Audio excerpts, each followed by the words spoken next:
Suppose you open a credit card to pay for your cell phone, internet, and cable, which runs approximately $270 per month.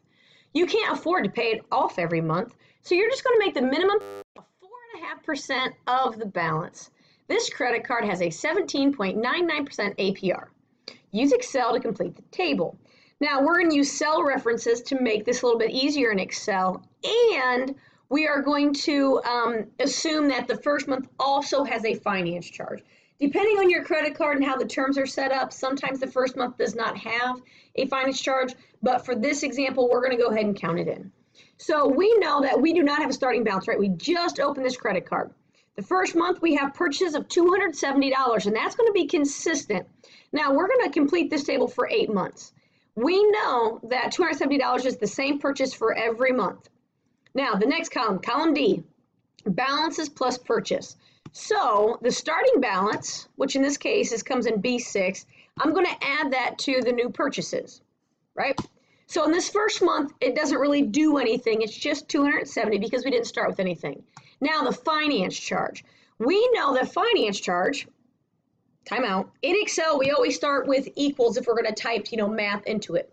Now, to find the finance charge, we know that we have the APR, percent. Change the percent to a decimal. So move it 2 places. I have 0.1799.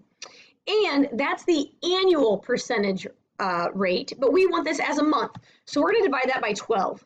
So that gives us a monthly percentage rate, and then we're going to multiply by our new balance.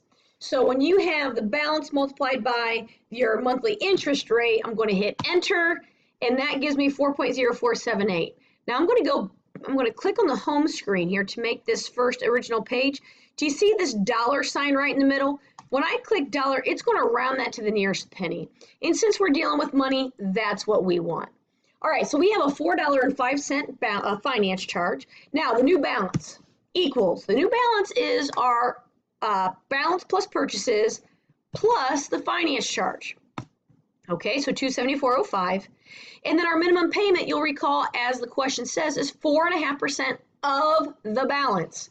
Well, 4.5%, that's 0.045, right, percent to a decimal, times the new balance, which is $274.05. Enter. So again, I need to change this to dollars, and it rounds to $12.33. So the nice thing about cell references is once we get all of this going, we're going to be able to autofill in Excel. But when I go to month 2 to find my starting balance, well, my balance was $274.05. So I click on that. That's what the balance was.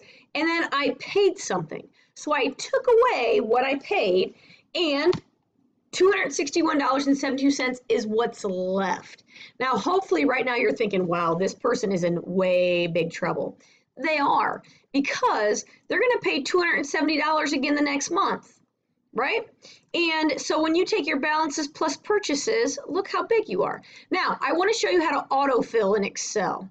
Now, you can, let me delete this. As I did just there, I see how this green box in the corner, if you put your cursor over that to make a black X, you can just drag down and it will autofill. Now, you can see when I click on the cell D7, it shows me that it's B7 plus C7. If you use cell references, it will automatically populate for you and use the pattern of cell references. But it's actually easier than dragging. If I go to that green box and put my black plus sign, I'm going to double click. So 2 taps. Now it will autofill down to where your last statement is. So since I had my months down to 8, it's going to stop there at 8. And notice these are all X's because this is F7 minus G7, and I don't have anything in those boxes yet. So I can go through every one of these, put my cursor so it's a black plus sign over that green box, and double click. Now 270 was not a cell reference, so it's just 270. The rest of these all use cell references. So as I go through and just double click, you can see how things change. Now in column D, we have all these pound signs. That just means our number is too big to fit in the box. We need to go up between D and E. Do you see that black line with the 2 arrows? And just click and drag over to make it bigger. So you can see how this auto fills. Now, This is not a smart way to deal with this problem. You can see after 8 months, you owe nearly $2,000 on your credit card from your cell phone, internet, and cable. Minimum payment is just not the way to go. You're going to get into some deep trouble very quickly. But that's a little bit on using Excel with cell references, formulas, and autofill.